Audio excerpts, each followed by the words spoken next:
All right, what have you got? What have you got? Oh, My goodness. my goodness. Well, we're gonna turn this into Yes. show and tell again. So this is now James Harry, isn't James it? Harry. Yes, I like how it's not Dirty James, it's James James Harry. Well, because if That's it's the Yeah. Dirty logical way James, to set it. if it's Dirty James, then Louis gets too excited, so we can't do Oh, Dirty yeah. James.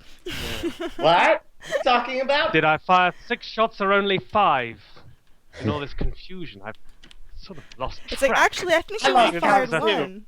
I lost 5 count, too. Maxwell repeating musket. It could blow your head clean off. You have to ask yourself one question: do I feel lucky? Well, do you, pirate? Mine goes click. Does yours go click? Mine's actually a bit broken. Oh so I well. have to, No, I just. Yeah. Someone wanted to borrow it for a cosplay of Jack Sparrow a couple of years ago for Halloween at LaSalle, and I was like, "If you lose this, you have to pay for it." She's like, on second thought, I think I'll just buy a toy one from the shop. Yeah, it's okay. I'm just like, yeah. Well, yeah, mine makes less sense, but that's all completely out of tune. He's a mandolin and 3 guitars. Yeah, well, ugly.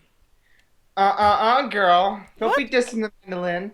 I didn't say it was ugly. I said you have that and you have 3 other guitars. Oh, I thought you said ugly guitar. What an ugly guitar, and I'm like, oh, no. No, Oh, no. what an ugly guitar. Oh yeah, that's the tiniest guitar I ever saw. It's unfortunately completely out of tune. I have not picked this up in I think like 4 months. Since you made that video on Facebook, I'm not stalking you or anything. Yeah.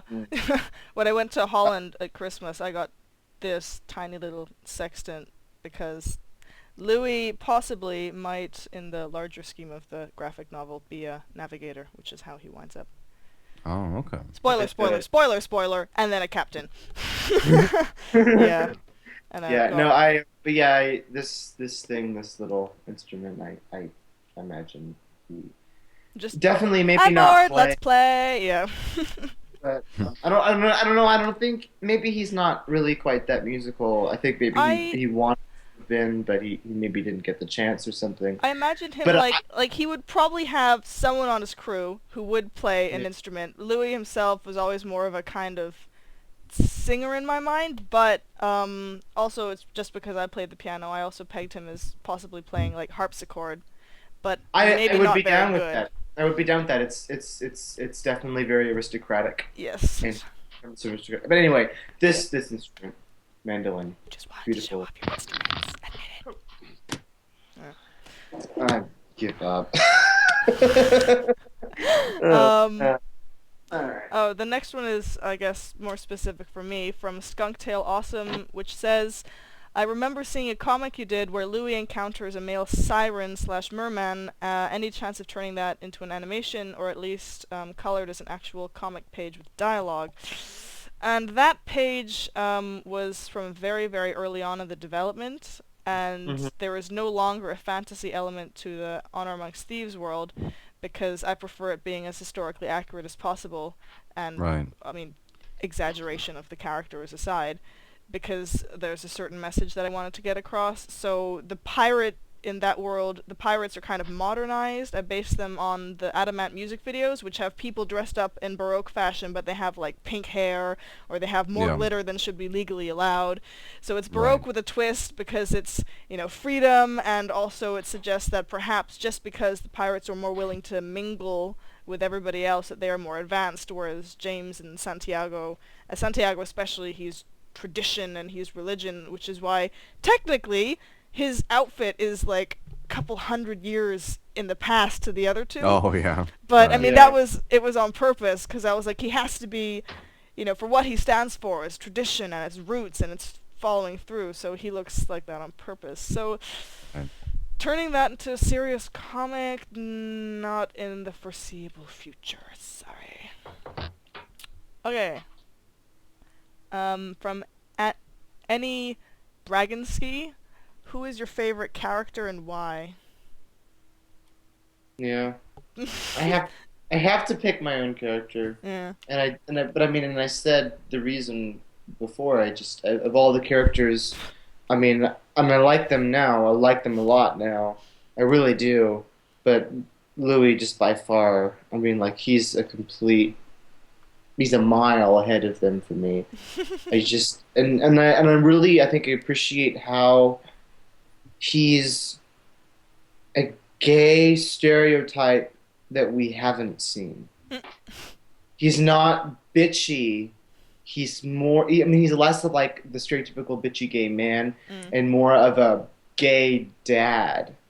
I find he's much more loving than the stereotype I think would let on. Yeah. He's a lot more considerate in his way. He's rude as all hell, but he definitely cares, and he's just doing what he can, and he's like that, and I like how.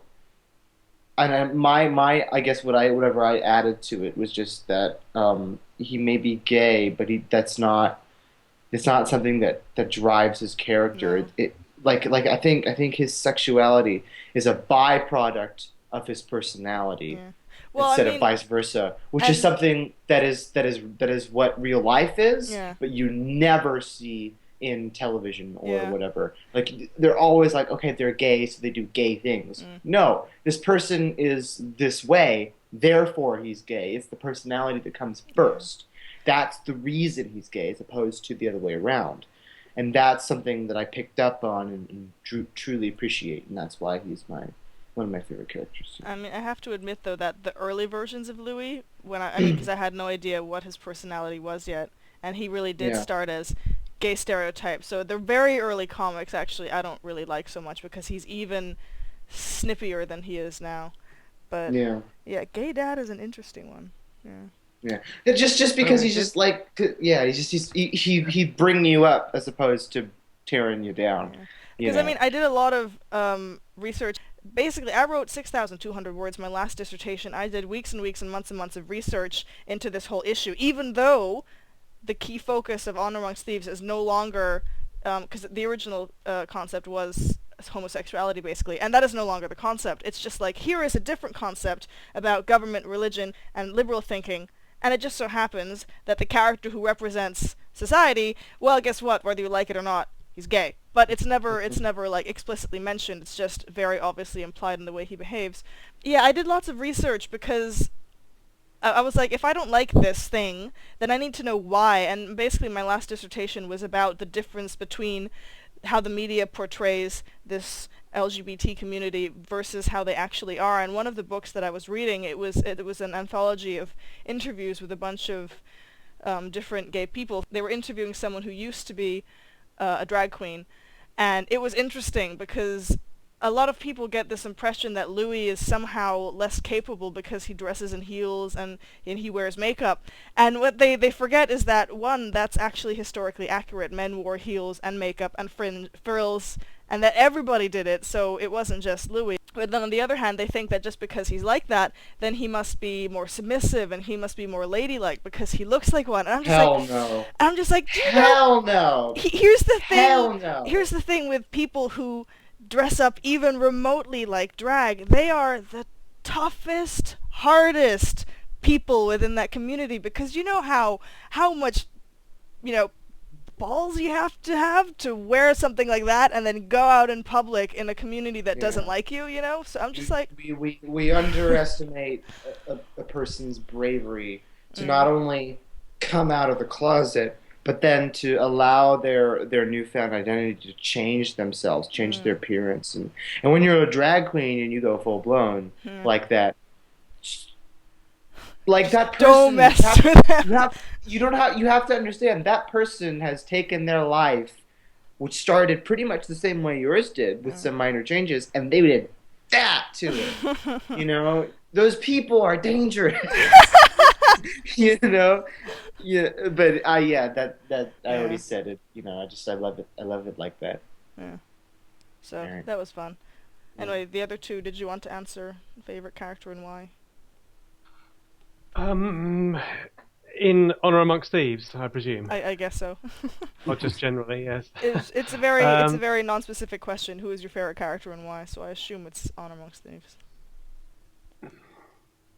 It's difficult, actually. I think, Louis is definitely the star of the show, and a particularly funny part when we added in the blithering idiot Echo, which I think is hilarious. You blithering idiot! It's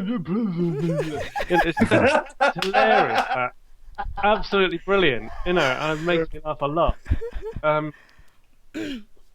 I think. I suppose I'd have to go for Louis as well. Really, Oh, I dear. think he's a very a flamboyant and funny character. So, whereas I think James is enjoy playing the character a lot, but not. It doesn't necessarily stand out as a particularly favourite character in the whole show itself. But so I'd say Louis. Yeah. Maybe I'm a little biased, but Santiago. Yeah. I love his design. I do really like Louis a lot, though, especially in previous Skypes we had where you were developing the character, and like you mentioned the Echo, which I love that. I love the sort of attitude. Actually, I like James a lot too. So Yeah, me too. Love James. James is just very funny in just how serious he is. how serious he is in the face of someone like Louis. Maybe the reason why James was hard for me to like at the beginning is because I'm like that a lot. I take myself stoically seriously, and people tease me. Like, you have no idea what that's like, Shamine. Nope, you have no idea what it's like to relentlessly tease me until I cry. I don't know what you're talking about. Nope, but yeah, no, like I'm like that, and so maybe that's why it was hard for me to love too much, because like it's me though, like it's funny and it's sad, but it's me. Yeah, I'm sorry. Please continue, Server. Well, my answer to that. Oh no, you. Yeah, go. Oh no, go ahead. No, you were gonna say something. He yells a lot, and I voice him, and he's fun to play, and he looks really scary. So that's basically my my reasoning. And I mean, Santiago, it just started off as because I was doodling a bunch of different factions in my first sketchbook, which I don't have. First sketchbook, which I don't have. It's back at school, or I'd show you.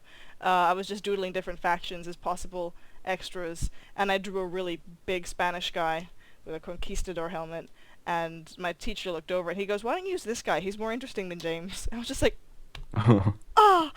well, okay. But then, so I developed him, and then I was just like, so he's meant to be like, yeah. I like the way that the characters are all developing. This whole process where we've all been able to contribute and add things to the character, and you've allowed that, Shamine, which is wonderful. You can see the change that's taken place over the last couple of months or so, and the characters are becoming more fleshed out. And if James is less of a star, perhaps